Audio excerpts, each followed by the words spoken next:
Hey, everybody. I know that I've shared that my dad was a policeman for over 35 years in San Francisco. And, I learned while growing up with him that policemen are just human beings, are absolutely not perfect. But in my formative years, I got to see on a daily basis the stress and challenges of the job, for my dad. And you know what? I probably only knew a fraction really of what he was going through. Situations where he put his life on the line because of a sense of duty. It was his job. To pivot to today's guest, we all remember the Boston bombing. It's one of those events that you probably remember exactly where you were. I certainly do. You probably also remember the days after the bombing, the intense investigation of who did it, and the subsequent manhunt for the Tsarnaev brothers on the evening of April 18, 2013. And today I have the absolute privilege of sitting down with Dick Donahue, a MBTA police officer that not only put his life on the line, but also nearly died in the line of duty. Dick was in the middle of that manhunt and was shot during a firefight with the Tsarnaev brothers. And Dick's story is an incredible testament to his resilience, his resolve to live, the love of his family and friends, and the risks that officers take every day in protecting the community. I've said it before that I am on a quest to find people out of the business world who can teach us a thing or two about resilience through their life story. And my guess is that Dick will have a lot to share with us today. I'd say it's a little bit of, I wouldn't say hysteria, but a little bit of confusion, frustration. And I think if you ask me how to explain how I felt, there was like antifreeze kind of pumped in through your veins. It was just completely cold and serious, especially when you find out that your brother officer had been killed. Again, it was another one of these situations where you wouldn't think would happen. It's that, and then 2 hours later, just being outside Harvard Square and hearing that there's officers need assistance in Watertown and there's a huge shootout going on.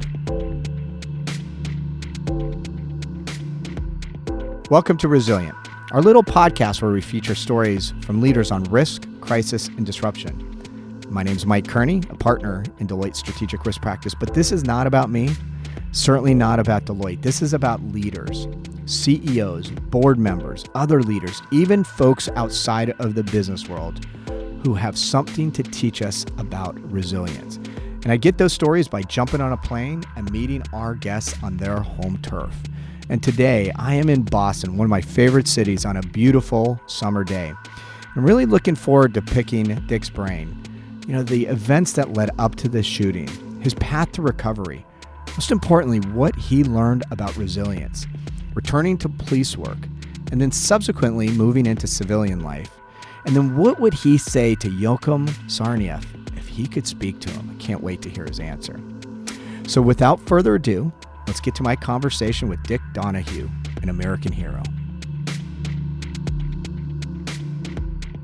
Hey, Dick, it is an honor to have you as a guest on Resilient. Welcome. Thank you. Thanks. This is fantastic. When I think about your story, and we're going to get into all of the backstory, but the first question I really wanted to get into is that your story really brings to national attention the sacrifices that I think policemen make on a daily basis. I think I mentioned my dad was a cop. In your experience, what do you think makes policemen special? It's that almost like living two lives, being a normal human being, a working member of the community, but also having to respond to some of the worst situations in the city, country, or the world. But what do you think compels somebody to want to do that work? There's a lot of drive. For me, I think people have personal reasons. For a lot of folks, it's a calling. For others, it's a family tradition. Mine's sort of a family tradition. My brother went to become a police officer first, and I didn't know that. And I just sort of fell into it as well. And but everybody has some kind of calling, some kind of drive to do something in the community, do something fun. It's a terrible job, but at the same time, it's a fun job. It's interesting, it's exciting, and you never know what's around the corner. So I think that's a major draw as well. So I thought I was either going to be a policeman, since my dad was a cop, or an Air Force pilot. And here I am, a consulting partner at Deloitte. I don't know what happened, but let's talk about you. Where did you grow up? I grew up in Winchester, Massachusetts, so just a couple miles outside of Boston in a nice little suburb. So you ultimately went to VMI, Virginia Military Institute, with a good friend of mine, Alex Hazley. So Alex, I'm giving you a call out. For those of us who may not be really familiar, can you share a bit about VMI, like what makes it special? Maybe it's not special to you, but what makes VMI VMI? Well, it's got to be one of the toughest colleges or universities to graduate in or graduate from. It's incredibly difficult. There's not a lot of when I was there. What makes it difficult? There weren't a lot of luxuries or amenities. You couldn't sleep in. You couldn't skip class. You had to be dressed in a uniform, some sort of uniform, all day, all night. And you only had certain hours you could sleep, certain hours you could study or be at a sports practice. And it goes on all year. And if you make a mistake like you would every once in a while, you end up not being able to leave campus or having to march penalty tours with a rifle marching up and down the parade deck for hours on end on a Saturday or Sunday. So just to throw those couple of challenges in a time where most people think is fun and partying, we had a lot of fun there, but just in different ways. It sounds like very. So what compelled you to go there? I'm not sure. I think I wanted a little bit of a challenge, and I think it definitely helped me personally. From I could focus more academically and improve some leadership skills, and I also got a scholarship to go there, so that helps out helps. a lot. Well, if you got a scholarship there, I'm guessing you probably could have gotten scholarships other places, right? And what kind of leader do you think you emerged from? I'm not really sure.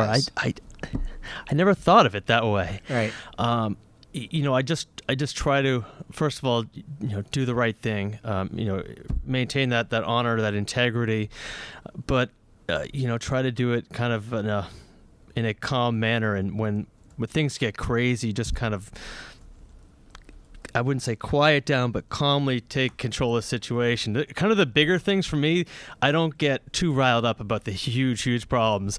The small ones, even my wife will say, if I spill my coffee, I get really angry about that for about 10 seconds. But the big problems is when I can step back and get my your zone. So you get back and you get in the problem solving type method, and I think that really helped me as a police officer, and even some of my experiences afterwards, even in the hospitality sector, right, in learning how to almost I hate to use terms like de-escalate a situation or right, use some communication skills and step back and be able to assess the situation and look back and saying, oh, okay, things aren't as bad as they're going to be.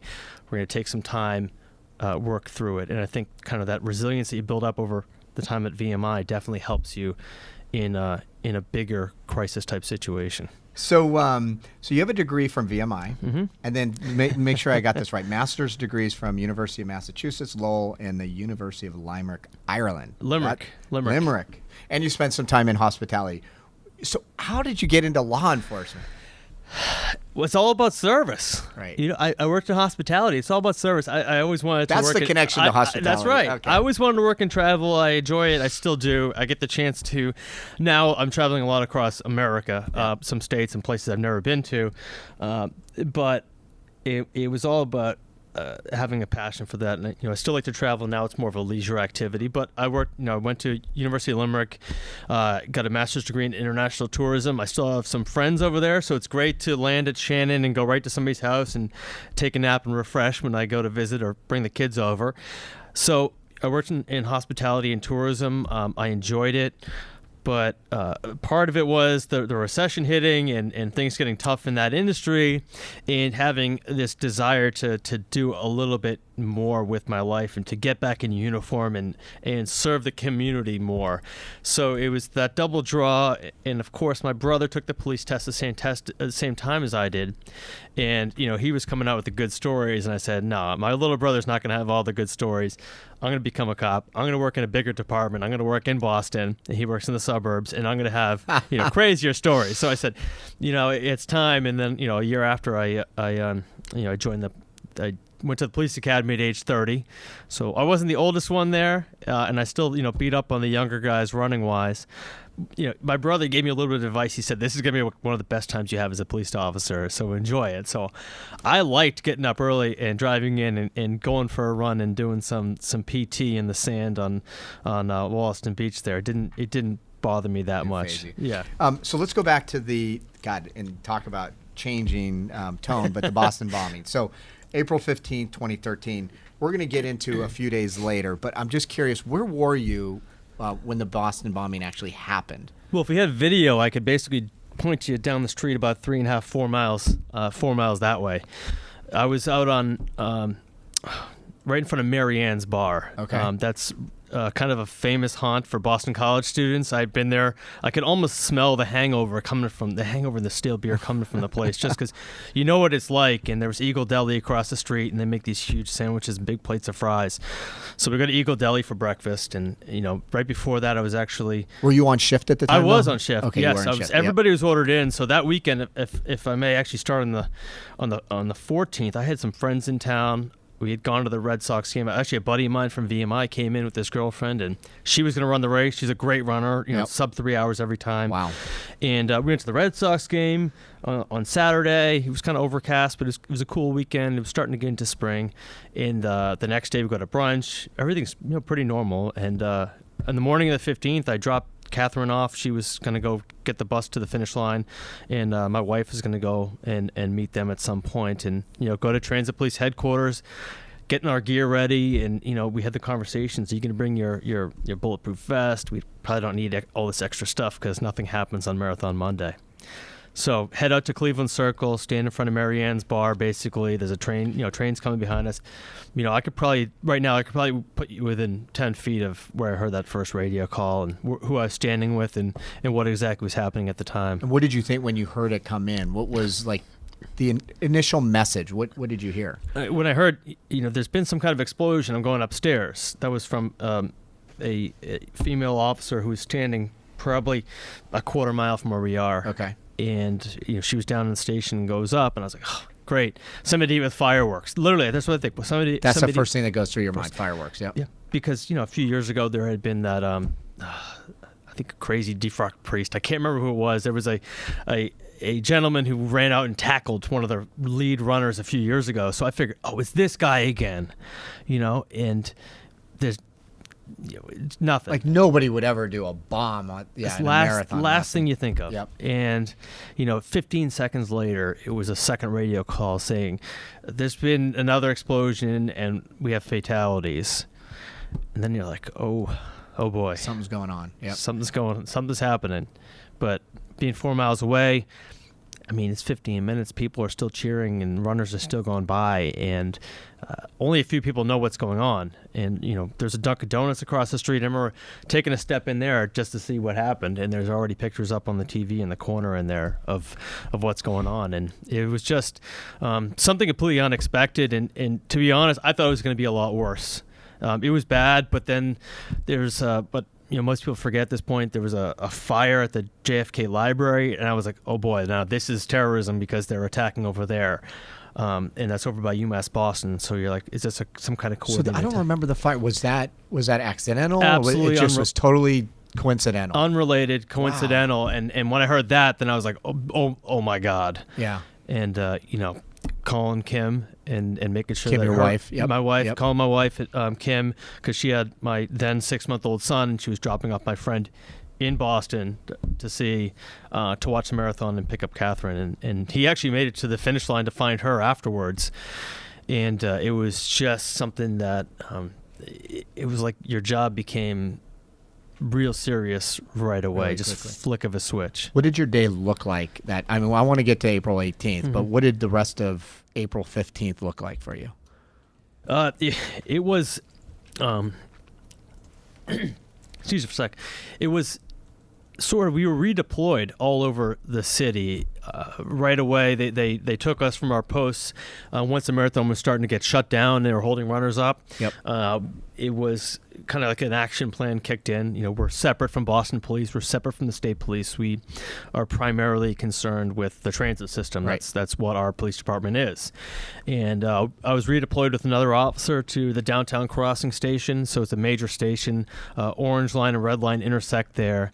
And so can I ask, when you say redeployed, meaning like you were taken out of your role and integrated into kind of police activities in the city? Is that right? Well, I'm just trying I was already in Boston, right. But the main transit hub, if you're going to say where would a terrorist attack more likely to be happen, where the red and orange line intersect and where a lot of people go, that's a high value target. I see what you're saying. And, okay. I'm not sure why exactly I was placed in one position versus another. Right. But I was told by my commanding officers that me and another officer were to go to this station, and we were actually given, I wouldn't say given command of, but we had National Guard troops attached to us.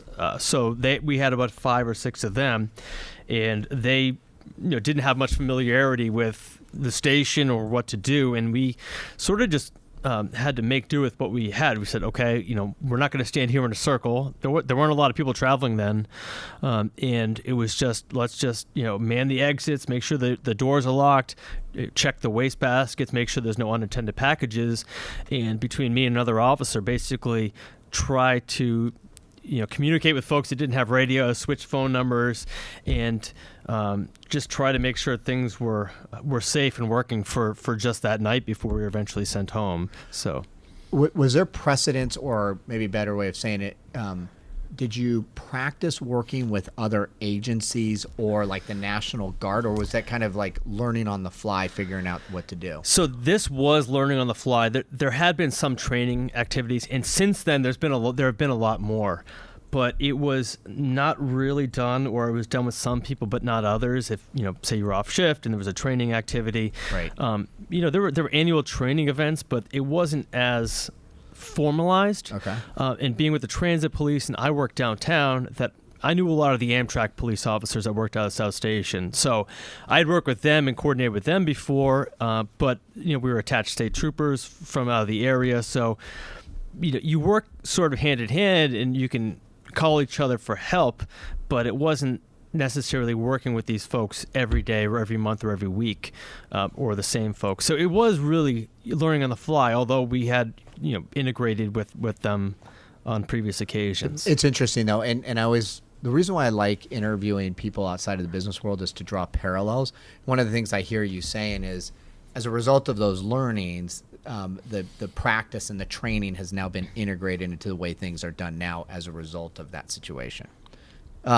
Is there anything that sticks out? Because I do want to move a couple days later, 3 days later. Is there anything, though, before we move off of April 15th that just sticks out? Anything that you'd want to share, whether it's, I don't know, heroics of somebody, or maybe something that the general public just wouldn't have seen that day that you just reflect on and you say, that's one thing that I remember?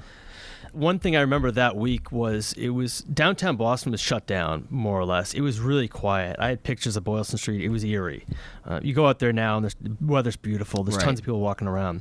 It was hard to find somewhere to eat or get a coffee, and it was weird because a lot of things were shut down. I think this office here was shut down that week just because of security concerns. And was that because, security concerns, and they were looking for the bombers, that right? too, Yeah. That too. But the streets were shut down, Wow. and it was a massive crime scene.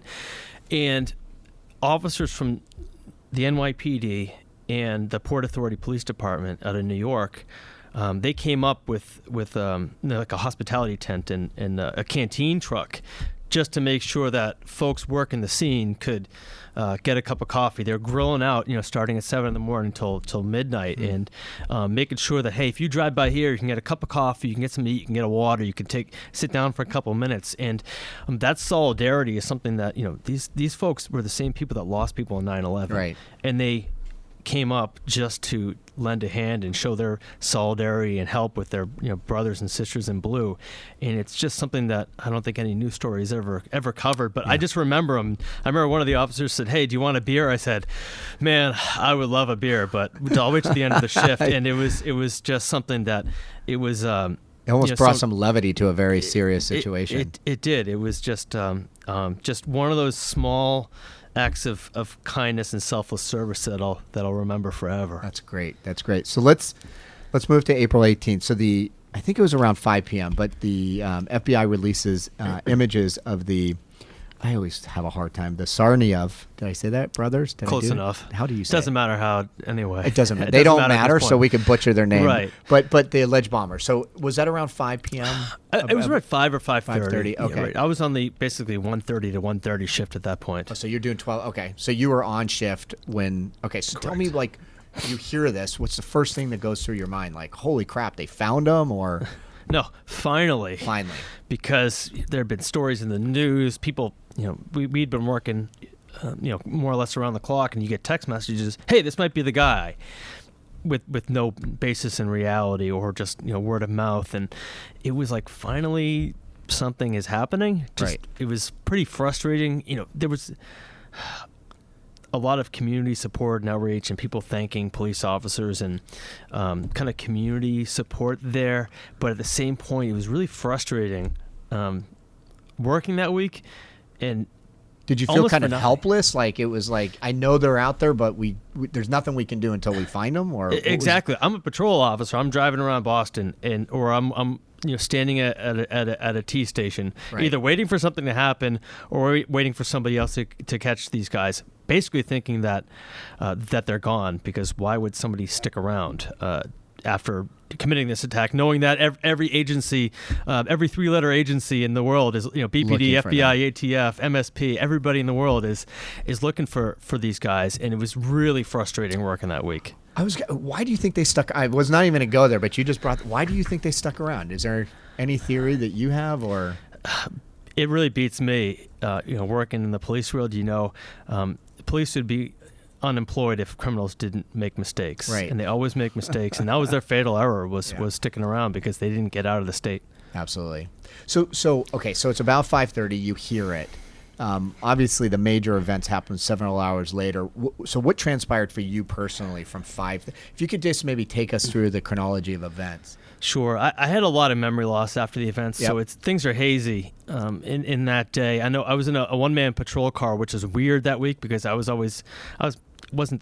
wasn't the senior man on shift, and I was a one-man patrol car, so that was a little strange that week. And I remember grabbing dinner late and texting a buddy. I was So when you say late, like downtown. 9:30, 10, or right, yeah, I okay. think it was after 9, and Okay. a reporter or the photojournalist took a picture of me eating, and I was like, oh great, I'm taking 5 seconds to eat something, and somebody's taking a picture of me eating, because there was it was basically us in the news downtown. Right. It's like, here's all this police activity, and then here's this policeman sitting having dinner. Right, Right. And you Like, have to come eat. on. If you're working Yeah, that much, exactly. I mean, yeah, 12-hour shift's a long time. you got to have a cup of coffee. Right. You got to have a water. And I remember doing that, and then a little while later, hearing that there was an incident over at MIT. So MIT is just across the Right. Charles River. Yep. It's a stone's throw if you're a good, if you have a good arm. I don't. I wouldn't make it halfway. I did make it over the plate when I threw out the pitch at Fenway Park. I want to get that on record. But Was it over the plate? Meaning did. Like it would have been a strike. you can ask David Ross. He's caught in 2 World Series champ. He's a 2-time World Series champion. He's also caught a high throw from me. It was over the plate. He was a high. Giant too, wasn't he? At one point, He in played time, I for like think? 5 teams. Yeah. I'm not a Giants fan, so just for the record too. Uh, So anyway, so it's you get a call from MIT or in the you MIT hear area. hear Yep. about it. Yep. Like that's that's What time is kinda this? Weird. A little bit after 10:30. Okay. And it's something that was a little weird because there's not a lot of shootings in Cambridge. MIT is one of the most prestigious universities in probably the whole world. Yep. And you're like, wow, that's kind of weird. And I got a friend that works over there, and I eventually tell my supervisor, and he says, "Go, go, go, just go. I don't need to hear another word. Just go." You just we Just don't go. know what's going on, but get over there. Yep. So there's train stations around there, and we had a lot of help downtown. So there's so many officers and guardsmen and state troopers downtown that it was okay to send a car over, and there were several officers there. I found out that a friend of mine from the police academy, a good friend, he lived. When I was living in Somerville, he lived basically right down the street from me. So we hung out a lot. We were good friends. He came to my wedding and everything. And I found out that he had been killed by the Tsarnaev brothers. He'd been shot 5 times, and I found out he'd been killed. And from there it was. And he wasn't even engaged. Didn't they just come up to him? It was almost like, yeah. It was a pure ambush. Yeah. There was, he wouldn't have had a chance in heck. He was Right. just sitting there, just a good cop, getting toward the end of his shift, and just a terrible, terrible tragedy there. And did you hear that right away? So I didn't know it was him until I got there. okay, but you found out that evening Correct. that one of your really good friends, was killed. Yes, I did. And like I said, I don't have too many recollections. Yeah. I remember I remember being again frustrated because we're over there and there's a supervisor and we're like, well, what do we do? There's plenty of transit officers. There's officers from all over there. I remember it's blue lights everywhere because it was a tense week and a cop's been killed now. Right. And I eventually basically tell a supervisor that I'm partnering up with another cop. We're going to stay on the north side of the Charles River in the Cambridge area and just kind of go on the hunt because we're not helping anything by standing here. Right. This situation's over.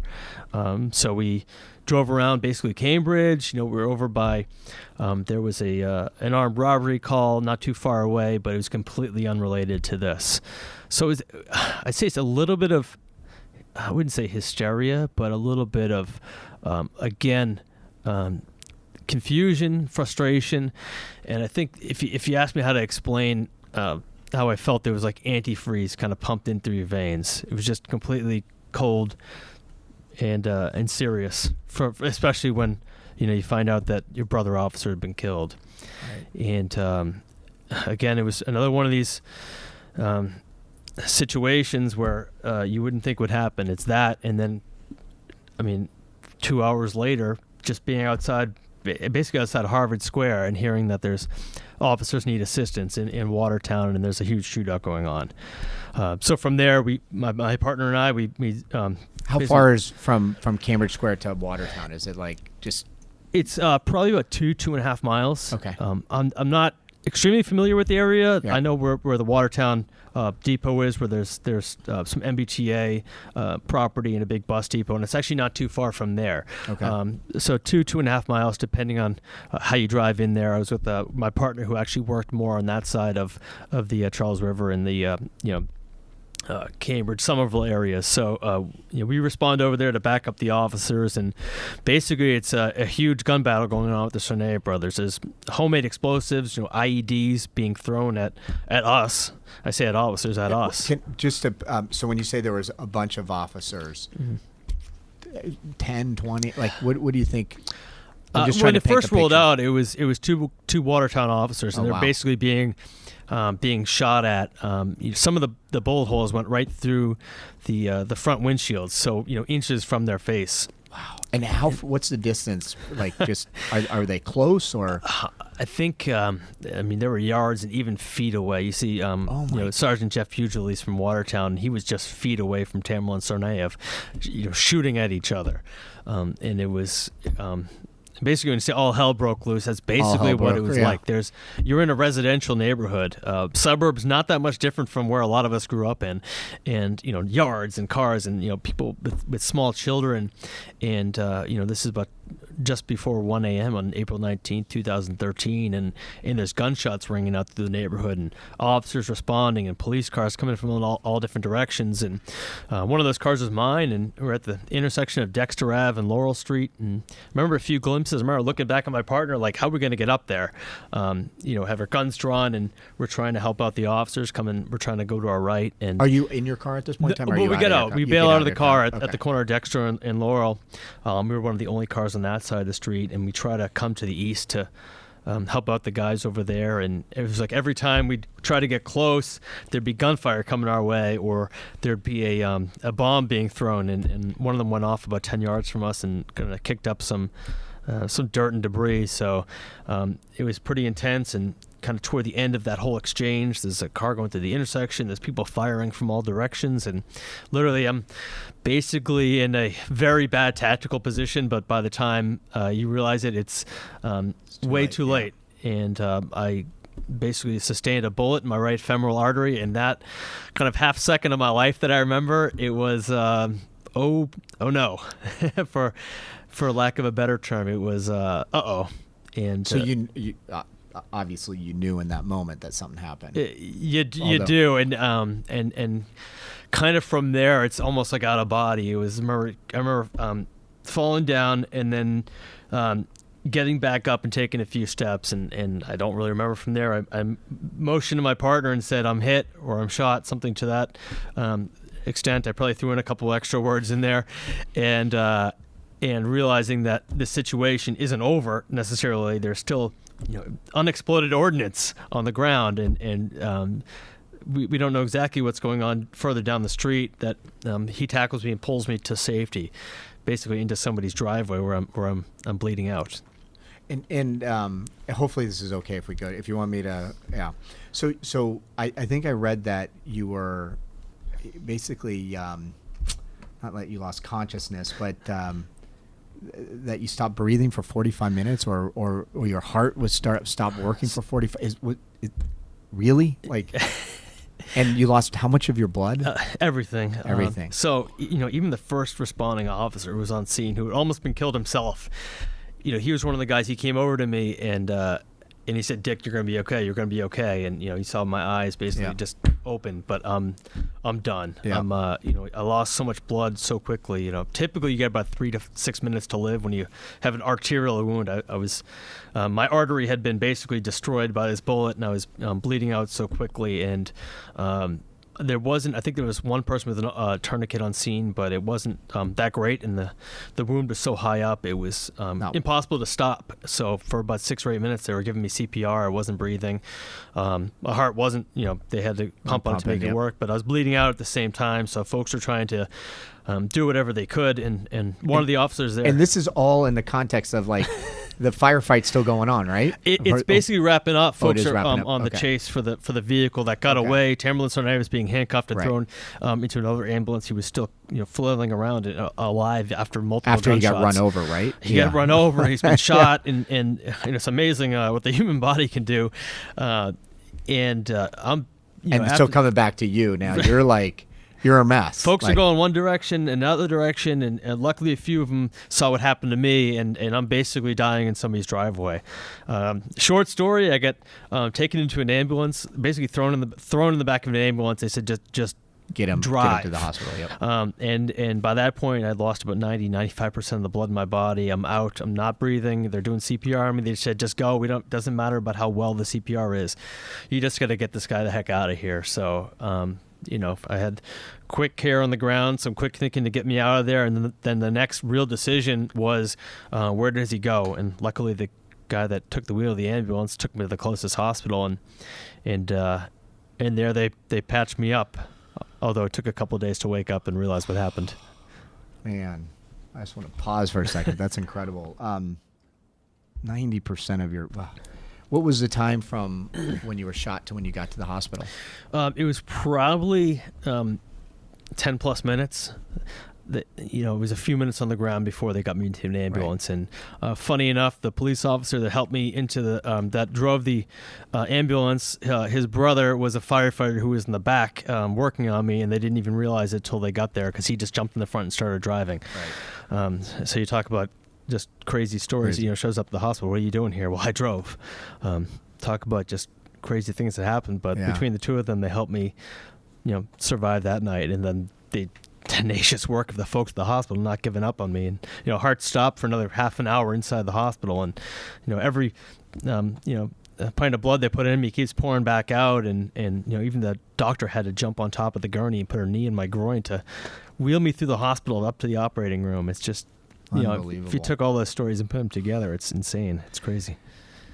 We could go so far more into that story, but let's move to you wake up. When did you wake up? The 21st or 22nd of April, I started to come to. It was sedated. I was in therapeutic hypothermia, basically in a coma for a couple days. Okay. And I just remember almost being like I'm drowning, and I can see a little bit of light, and I'm just trying to push up there and just being full of anger and rage, and then opening my eyes, and you don't really process anything through the first day, but realizing that I can't move too much, and there's stuff in my hands, there's something in my throat that I can't talk, I can't move that much, and just being really angry. At that point in time, did you know that did you remember enough to say I was shot and that's probably why I'm here? No. So you have no clue what you're doing there. No clue. And even when they pull the breathing tube out, and I'm awake and I'm trying to sit up, and I'm yelling at people and blaming my wife, telling her to have the baby already, probably because that was the last time I was in the hospital. that Your wife did say you're a jokester. I think she even may have said when I spoke to her initially that you made a joke. Well, we made some other jokes. Yeah. We won't go there. We but, used to, we used to mess with the hospital staff a few days later when they do some of the evals, and they'd be like, "You're not okay." I was like, "I'm just messing with you." But I wake up really just full of rage and full of fight. I don't know if I was still in that kind of fight or flight attitude from when the whole gun battle was going on. Maybe that was the case, but I don't know. And then it took me a few days that when I had a lot of the good stuff pouring through my veins, some of the good painkillers. So I was a little out of it for a few days. Sure. And every time they say, "Hey, you were shot," I was like, I don't know. That's such a surreal thing to hear, right? Yeah. Call my mom, call my brother. I don't believe you. You're lying to me. And I was like, I was kind of out of my head, but I didn't remember that there was a bombing. I didn't remember anything that happened. Wow. They, doctors would come in and be like, I couldn't remember months at a time. So, I think I remembered eventually that I had a kid, but I didn't remember too much from months back. And even then, I still have some memory issues, even more recently. But it was just something I've was kind of left with. So it took a while before I knew what happened that day or that week. And your doctors were in disbelief, right? Like, how the hell did you make it through? Is that right? I think so. They put everything they had into me that night, and Kim gave it to them when they came out to visit in the emergency room. She grabbed the doctor and said, "Hey, we have a 6-month-old son at home. You make sure he makes it back home." So they didn't have a choice. She was going to see that you were going to make it through. I would be afraid of that myself. But it's Massachusetts. Even though I wasn't brought to one of these major trauma centers, we still have some of the best medical facilities in the world. It's if there's one place to be in a situation like that, it might be here. So I was lucky to have that. But I think they may have been amazed at the recovery and at least the survival aspect. So I'm forever grateful to those folks. So it obviously sounds like your wife was important in this. What do you think got you through it, though? Like, I mean, first of all, obviously the doctors got you to a point where you were still alive, but what got you through the challenge just of recovery? Man, that's a tough question. So I've had help every single way on the recovery aspect. I think that's important, even in making the decision on retiring. Having people by your side to help you make the right decision or see the light sometimes, even if you want to go ahead and make the mistakes. And I think that's certainly part of it, but also being able to look at the challenges you have in front of you, giving things some time and pushing through things every day, putting your heart, your soul, your effort from wake up to going to sleep to recovery to even just getting up and doing one extra thing a day was important. And just having a drive you had this will to survive. Obviously I had something inside me to survive, but that was the easy part. The challenges really came afterwards in figuring out just what am I going to do for the rest of my life, or how am I going to get through this hospital stay, or how am I going to improve. Can you go back to that do one more thing every day? Was that because that's an interesting concept, meaning like you're not going to achieve significant success in one day. It's something that is going to be over time. Mm-hmm. But did you consciously think, like, if I could do, and I'm probably putting words in your mouth, but if I could do one more thing today than I did yesterday, that progress is what's going to bring me on this journey? Was that kind of your thinking? Absolutely. I think you did feel a little bit of it. But when I got out of the hospital, I was in an intensive care unit for a month, and then I was in a Spalding Rehab Center for another month doing inpatient rehab. And then when I went back home, I was in incredible amount of pain. I still have a lot of pain in my left leg, but it was much, much worse back in 2013. And when I went out, or I had a driver from my department come help me out for a while when I was at home, or I had my mom, which is, kind of, sometimes you have to have a little courage to have others help you. I had to call my mom as an difficult thing to do, though, yeah, oh right? my God. Yeah. I said, "Mom, I need you to drive me to a doctor's appointment. Kim has to do something today. And then can you drive me to the gym so I could go to the gym for a little while after?"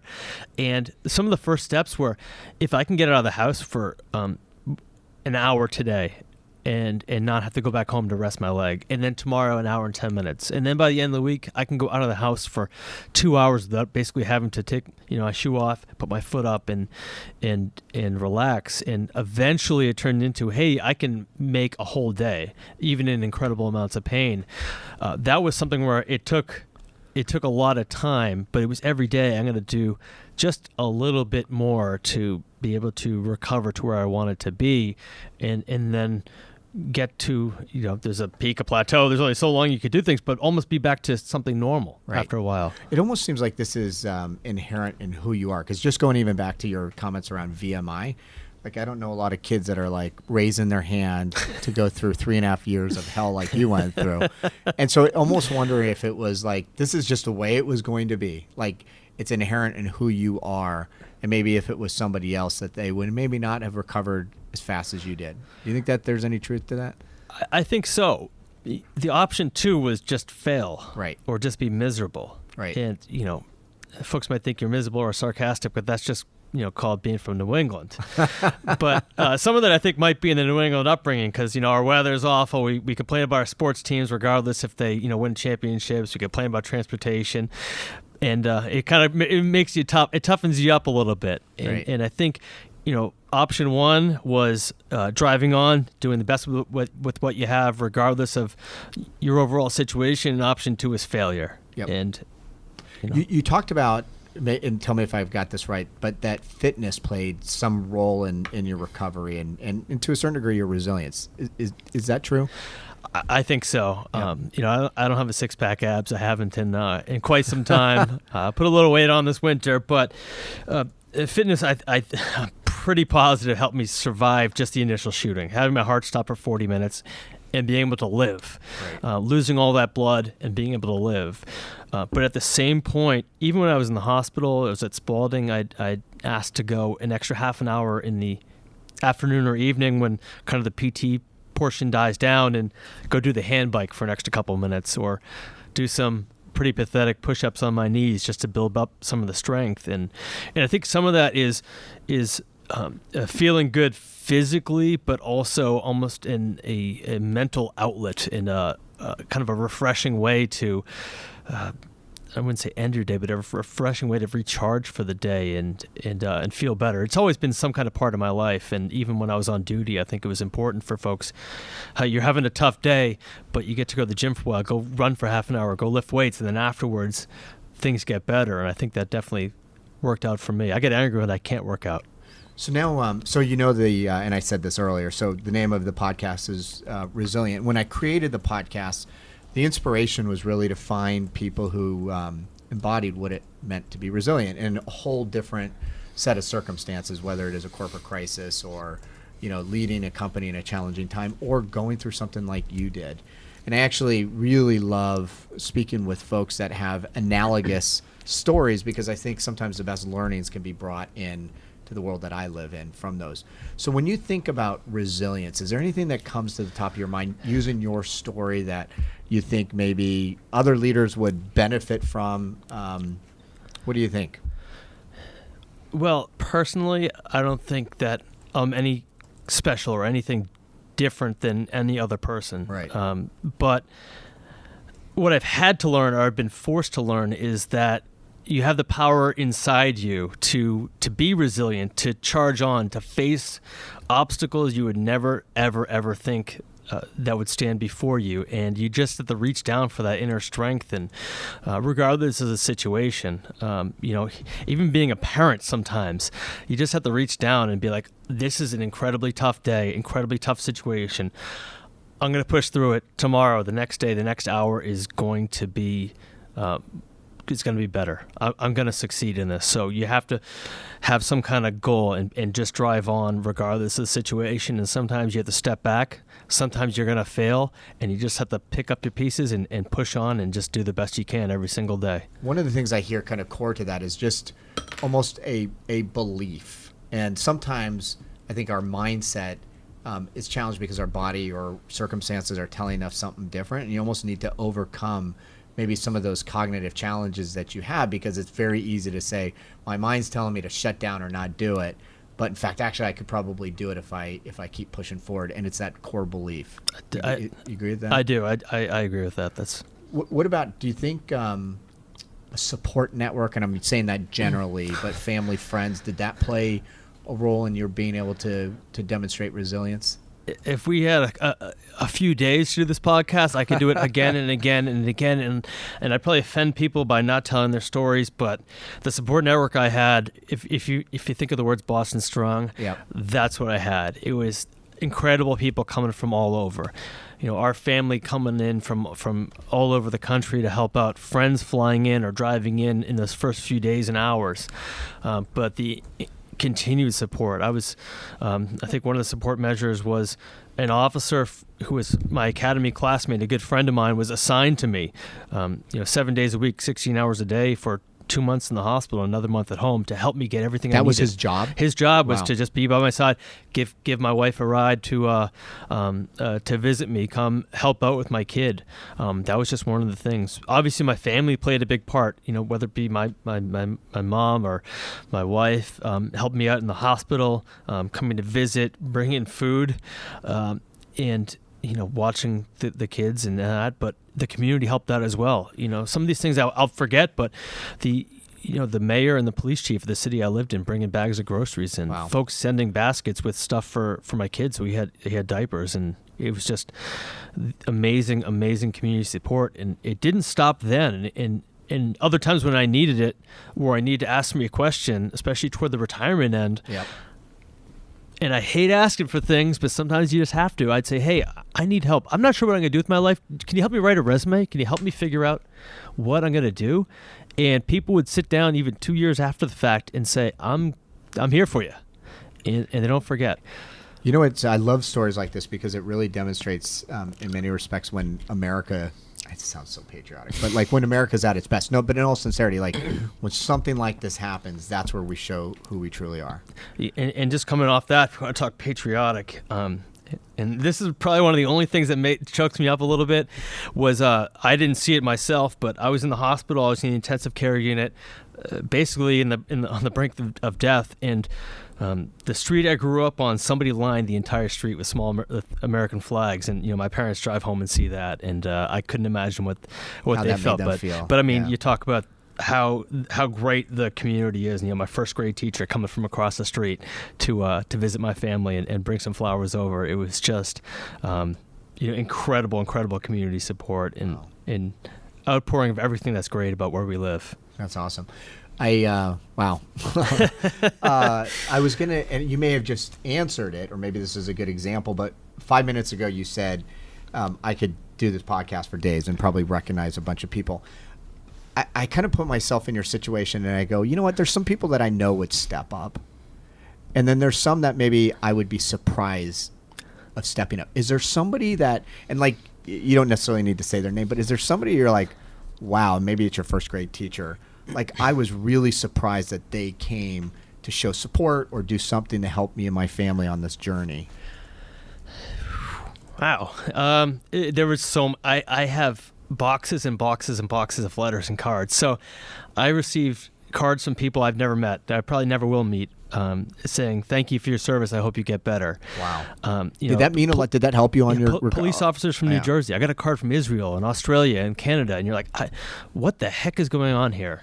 And cards, like they had to like, how did they know where to send it? Did they send it to your police station, or it got sent to the police department and eventually filtered back to me? But you see stuff from all corners of the world. My senior mentor from college was training Marines in Georgia, like the country of Georgia, not Georgia, Georgia.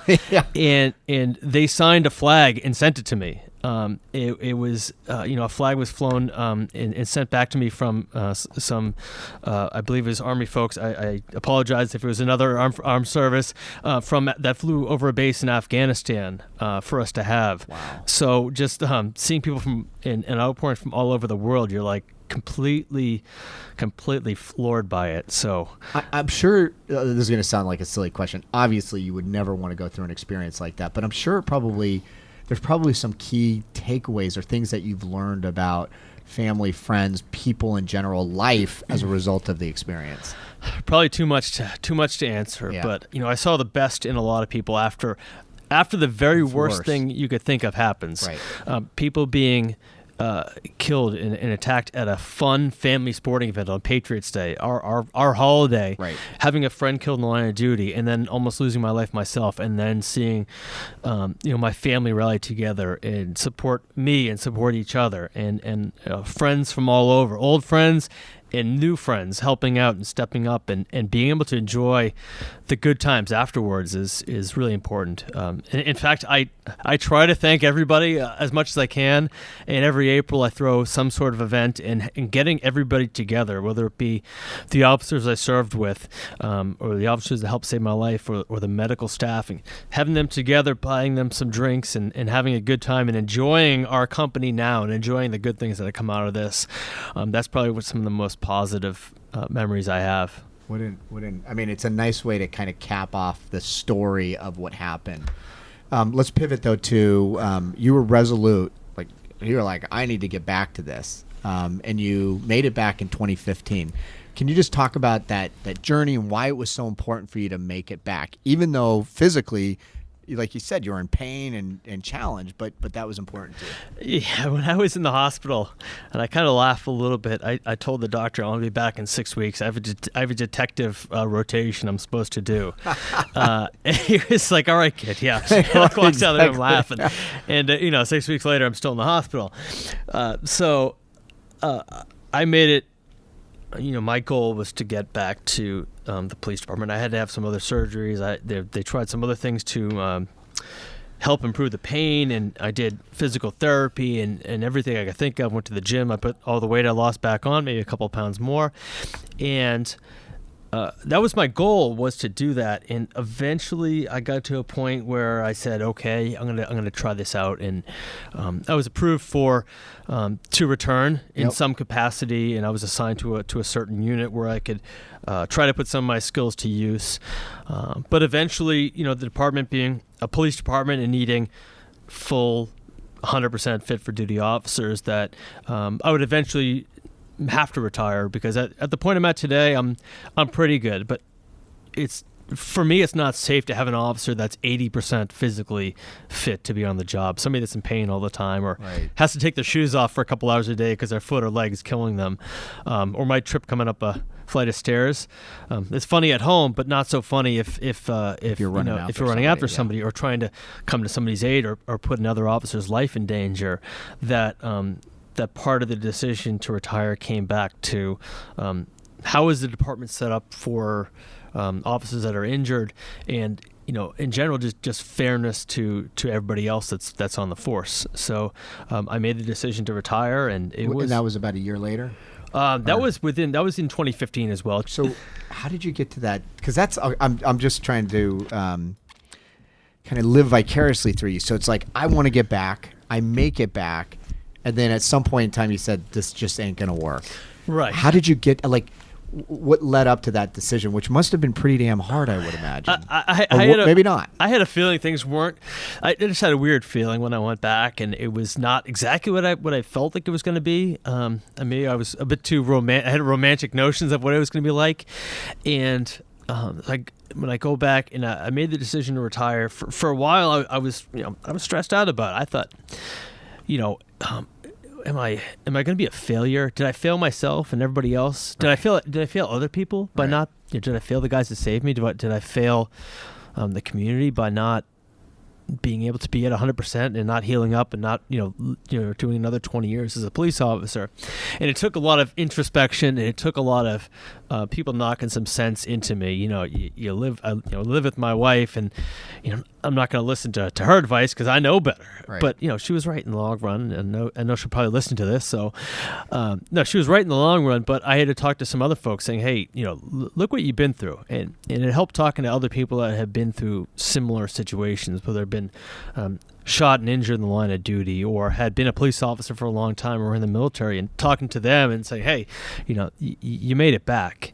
If it was a day, a minute, an hour, you still accomplished that. And it took a while to realize that I had accomplished going back to the department, and it wasn't a failure. It was just a stepping stone in a way to somewhere else. And I think where I ended up today, making that decision was certainly the right one, because I could do a lot for the police and the community in the roles that I'm engaged in these days. Well, and we'll talk about that. You haven't totally disengaged from the police community by any means. No, not at all. But well, let me ask you a question. When did you ultimately get peace? Like, when were you like, you know what, this is the right decision? The reason why I ask is, I'm guessing part of the challenge was your identity was a police officer, right? And I think I told you when we talked beforehand that my dad really struggled when he retired, and he just retired as a natural course if he got old. But that whole camaraderie and the way police operate, it's a challenge. I'm guessing that was part of the challenge of coming to peace. But what ultimately got you to that place where you're like, you know what, it's the right thing to do? It took the course of, I'd say, a few months to get over. I wouldn't say get over things, like I was, hurting every day, but it was just, thinking about the decision and thinking about where I'm going. It took a couple months to figure out where I was going, and part of, I think, how I could do it was keeping in contact with some of the guys I work with, and still hearing some of the war stories helped out with still feeling like I was part of the team and part of something more. Right. Before we move on to what you're doing today, because I really want to jump into that, because it's really interesting. How are you doing health-wise now? Like. Well, if I could complain for a while, yeah, that's what we're here for. Yeah, that's right. I can vent. I have. I've been left with just basically, I think, neuropathic pain from my left foot and left leg, basically from the knee down, but mostly in the foot. Is just it's my foot's killing me, basically. Like even right now, you can 24/7. I'm in pain in my foot, and I have some I'd say some balance issues as well, and I still have some. I have memory loss from previous to the incident, so I still have some memory and cognitive issues in handwriting that I'm left with from traumatic brain injury, and I don't remember my son's first Christmas, which is kind of weird. So that just kind of illustrates what some of my memory loss and chunks of memory that are gone, but. I try to just live through those and do as much as I can. I don't run too much anymore, because that is basically one of my major restrictions. I ran in high school. I ran in college. I did it for fun afterwards. Yep. And that was part of my life and lifestyle. And that's one of those other things. I was a cop and I was a runner. Right. I'm no longer a cop. I'm no longer a runner. But I've had to adapt otherwise. And if I go to the gym, it makes my leg hurt. But I think that if I didn't go to the gym, if I didn't do anything that maintained my physical fitness, I wouldn't have mental stamina as well. So I do what I can, and I still have enough strength in my legs to chase after a 4-year-old when he gets away from me. So that's very important. He'll get faster. Oh, he's fast already. So let's talk about what you're doing today. So you're a motivational speaker. You're working with law enforcement. Can you just maybe fill in some of the gaps? Like talk about what your life looks like now, what you do. Yeah. Well, after I decided to retire, I sat down with a couple folks. One of them worked in corporate recruiting. He helped me get a resume and talk to some people, and I eventually almost settled on, hey, I want to teach. So I talked to some people at local universities. I had some sit downs. It was kind of this community network. Hey, yeah, I'll definitely sit down with you. Why don't you talk to him as well, or talk to her, and here's some programs, here's some things to think of. And I got picked up to teach a class at a local college right here, and that eventually, I was teaching in criminal justice, and that eventually, one thing leads to another. So I have two pathways. One of them was the teaching, and I ended up enrolling at the University of Massachusetts Lowell in the PhD program, and I just finished my first year. I have a lot of work in front of me, and that was one of my paths. So I'm looking at what I can do in the academic world, but on the side, kind of through speaking at an event and talking to people, and I met Bob Delaney. He's a former police officer. He worked undercover in New Jersey, and after he got out, he worked undercover with the mob, and after he got out, he became an NBA referee, and worked his way up to the VP of refereeing. So he had that change as well. I thought I had heard that name. That's interesting. So I talked to him, and he introduced me to somebody else. I ended up going to a conference. get introduced to somebody else, and I get picked up for a Bureau of Justice Assistance program called the Valor Initiative, speaking to things about officer safety, health, wellness, and I teach officer survival and a resilience portion. So I just finished doing one of those trainings last week because I had the summer off. So I have two paths that I do now. I speak mostly with the Valor program, talking about my personal situation, my strengths, my failures, the things my family did for me, the things I could have done better for my family beforehand, and the challenges that I've had, and on the side as well, I'm a student, so That's incredible. I'm extremely busy, and then with my schedule, I get to spend time with the kids, and what I've learned over time is, and back when I was working 40, I never worked a 40-hour week as a cop, 60, 70-hour Right. weeks, that I should have spent some more time with the people around me, and now I've had that opportunity. So even being out injured or out doing physical therapy, not being doing as much as I thought I could, I had an incredible opportunity to spend time with the people I otherwise wouldn't have been seeing on a daily basis. Right. So Right. you got to take a lot of that good stuff with you when you're in a bad situation. Well, and I would imagine as a result of everything that's happened to you, those moments in your life probably are even more precious than. I obviously they were precious before, but they probably mean more now. So I would probably characterize to a certain degree, not only you a formal student, but you're kind of a student of life now to a certain degree. I don't know if you agree with that or not. But is there anything that you've learned when you do these training programs from other people? It was funny. I talked to a Citizens Academy group, and a gentleman came up to me afterwards. Can I ask a dumb question? What's a Citizens Academy group? What does that mean? It was for the FBI Citizens Academy. Okay. They go through a training program with the FBI. It's just community members. Okay. And they go through, they learn about the FBI. They actually get to go to a firearms range too, so they get to have some fun with it. Okay. I got it. And they learn about the FBI, and I gave a talk afterwards, and a guy came up to me, and he says, "Hey, how you doing? I used to be with the NYPD. I'm retired." I'm like, "Oh, congratulations! You made it over the hump." He goes, "No, I did it like you. I got shot in the femoral artery." And he goes, "Just when you think you have it bad, somebody's got it worse." And I just laughed. I go, "You know what? There are. I know so many other people that have, been injured worse than I have, and have been through other situations. It doesn't have to be some shooting or stabbing incident, but just other things that happen in life. And you learn from them and from their trials. And there's so many people that have had it so much harder and maybe come up on top. And I can just say, wow. And look at their story and say, look at the impact, look at the difference they've made, look at the changes they've made in their life, and that might be something I can emulate. And by the way, I'm going to grab your phone number, because if I have a question or a challenge, I'm going to call you up. Right. You know what? I would. I don't know if you agree with this or not, but it almost feels like there's a certain sense of gratitude, meaning like everybody's dealing with some sort of a devil. Others, potentially have it worse. But it sounds like what that gentleman was saying, or what you learned, was to be grateful. You got it bad, but to be grateful for what you got to a certain degree. I think you have to be. Yeah. You have to be.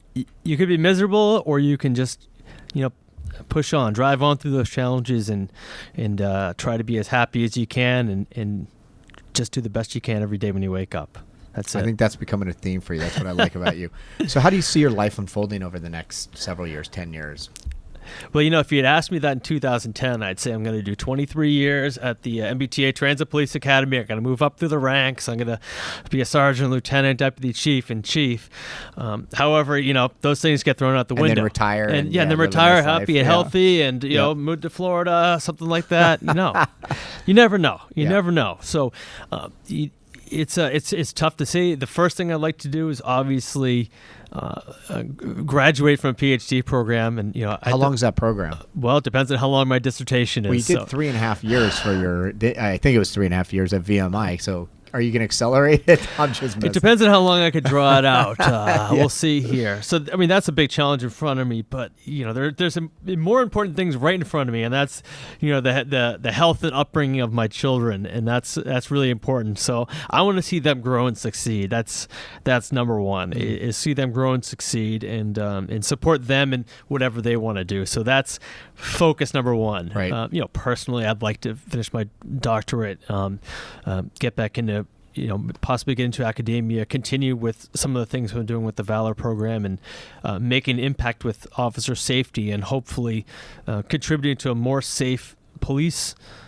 culture, but also improving, community culture. I know it's a challenging time for police officers and communities, and there's a lot of work to do, and hopefully I can just play a small part of that equation and not use my experience, but use my experience and the things I've learned from other people to make a difference there. So I guess one last question before we get into some of the kind of rapid fire closing questions.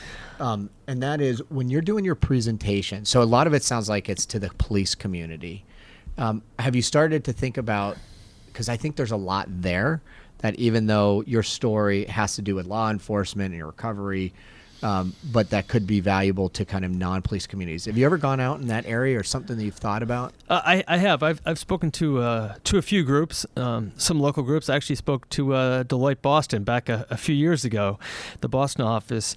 But what I've sort of learned that I think can translate to the business or even your personal growth are surviving in some of the key things are preparing for situations, but preparing to be able to change those when the situation changes. So it's more the preparation and then adaptability. So I had my plan A, you just heard it a minute ago, but what about plan B, plan C? Am I going to be steadfast and say, this is the only thing I'm going to do, this is the only way I'm going to succeed?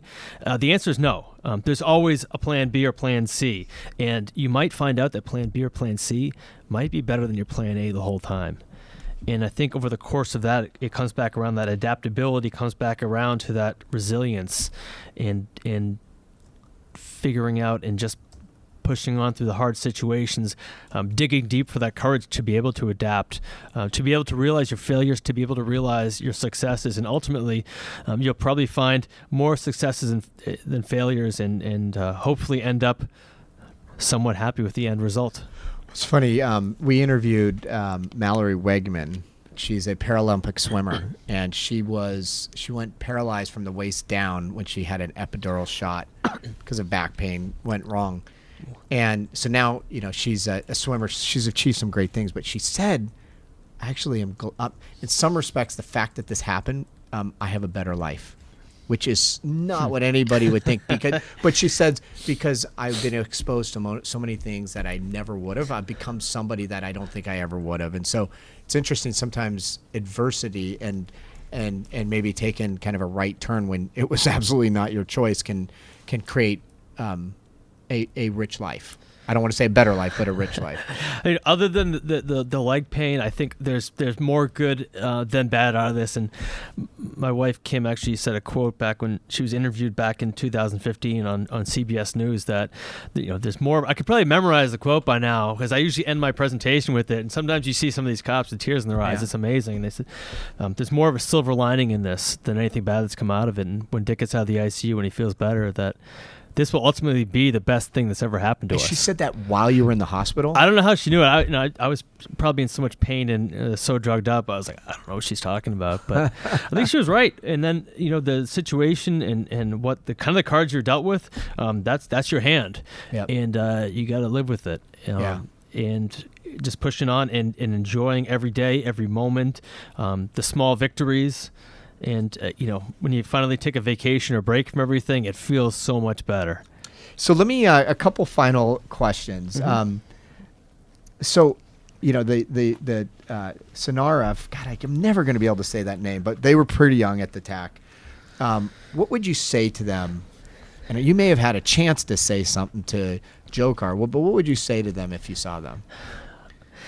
Well, when I was at the trial back a couple years ago now, it was a pretty long trial. You heard some graphic things about people and for me it was pretty personal hearing about Officer Collier, seeing the officers that were almost killed that I've become friends with on the stand. And I wasn't called to testify or anything, but I had the opportunity to give a victim impact statement, and I kind of mulled over it for a long time. Was this after he was convicted, or? Correct. Yeah, so kind of pre-sentencing. At the sentencing date, they give you a chance to talk. It doesn't affect, I believe the sentence is already determined at that point, but they let you say a few words. And I was mulling it over for a while, and I said, do I need to do this? How are people going to perceive me if I get up there? Right. What am I going to say? When you say how are people going to meaning like, I may be grandstanding or Exactly. Yeah. I for a while I minimized as a police officer, and I don't know if it's something inside me. I minimize my injuries compared to other people. There are people that lost their lives. There are people that lost family members in this trial. I mean, do I need to stand up and say, "This is what you did to me"? Is it childish? Is it? Yeah. I couldn't put a word on it, but I was like, do I really need to do this? Do you know what common theme that I've heard with a lot of people? I think there's a lot of humility. Like I've had to learn that. Yeah. It's even calling mom for a ride to the doctor is no, but you're to be humble and like I don't want to make it. I almost hear like I don't want to make this about me. That's it. Is what I hear you saying. You hit the nail on the head. Yeah. I didn't want to make this day, this moment about me because there were other people. There were hundreds of other people that were involved in this, and I was I feel like I'm just a small part of everything. You have me on the edge because now I'm really curious what the heck you said to him. Well, I wrote out some notes, and I actually went and spoke after Sean Collier's sister spoke. My friend's sister went up and talked, and I was sitting next to her, and I don't get that worked up or that nervous about speaking in public or anything like that, and I went up and it was one of the only times where Jahar Tsarnaev actually turned around and looked at people. He would never look at people in the stand, or rarely would make any kind of eye contact, and locked eyes with me, and I probably got taken back to 12:51 a.m. on April 19, 2013, and I don't know how I maintain my composure, my professionalism. So you're giving your... I'm trying to give it. You're giving your speech, and he's looking directly at you, and you're saying it's one of the first times he's engaged at that level with anybody. Correct. Wow. And it started, and I just remember, I get a little red, and I just remember almost like every muscle in my body getting tense, and my wedding ring didn't fit. It was just my hands were just swollen and red, and every kind of bit of rage was going through me. But at the same point, I'm in a professional courtroom. Right. I'm representing my department and my community, so I was, restrained by that, because you want to have the human emotions, but at the same point, you have to be rational. The court's dealing with him, right? And I delivered a statement. I let him know that the impact this had on my family, on my police department, on my community, on the relationships I've had with other people. How him trying to kill police officers ended up with my life changing, the people's lives changing around me, and he was to blame for this and for the horrific acts that were committed on Boylston Street, not too far from where we're sitting, and continuing through Cambridge and Watertown. That a few days later. Did he display any emotion at all, or? I didn't see any emotion out of him, but locked eyes, and I probably displayed a little bit more emotion. In fact, one of the there was somebody in the hallway, and they said, "Dick, I could hear you through the double set of doors." That was how loud I guess I got by the end of that statement. So it was emotional. I was probably at the very top of the you could get on the food chain of human emotions at that point in time. Right. So so where do you stand in terms of kind of the way that you look at him and even his deceased brother? And he's on, he was given a death penalty, right? And obviously that will take quite some time. But now when you reflect on him, what goes through your mind? The only thing I would like at this point in time would be some real remorse. There was an apology at the trial, but just hearing it sounded more hollow, some kind of or insanity almost. I couldn't think of a good term for it, but Tsarnaev's statement at the trial didn't seem to hold any real weight, any real sincere apology. I think that would be a first step, and the second step would be I'd like to know everything that happened from the time you or your brother became radicalized to the time the whole thing finished. Mindset, influences, everything else that happened around you. Who else helped that? Who else helped with the training? So incidents like this can't happen in the future. That's probably the only thing more positive that could come from this is knowing everything else around it, the whole story, so that things like this don't happen again. Yeah. So, when you think of, and it doesn't necessarily need to be, through the context of what you've gone through over the last 4 years, but when you think of somebody who is resilient, is there somebody that jumps to the top of your mind? Other than, listen, I'll put you at the top of the list, so we could take you off. Who comes to the top of mind for you? I don't have one person. Okay.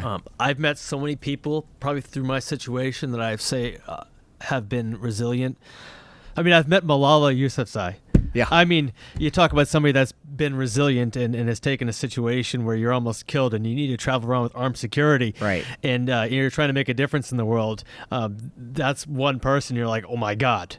That's really top of the food chain. But you Right. see, and I've heard so many different stories of people that have had to overcome challenges in their life or have moved to this country and started businesses Yeah. and succeeded from nothing. It doesn't have to be a challenge of being in a deadly encounter, but just folks that have succeeded and made something out of little. It's incredible. So, Is there a common thread, do you think, that you've seen with some of these people? hard work. Hard work. That's Okay. I think that's the cornerstone. Well, fantastic. This has been awesome. This is one of those stories where I just go, I can't believe I'm talking to the guy that went through all of this. But I think the most important thing, at least what I'm taking away, is all of the learnings that I think you've shared with us. So I appreciate your time and for really kind of going to some dark places. So thank you. Thank you. Yeah. Appreciate the opportunity to come in and share my story.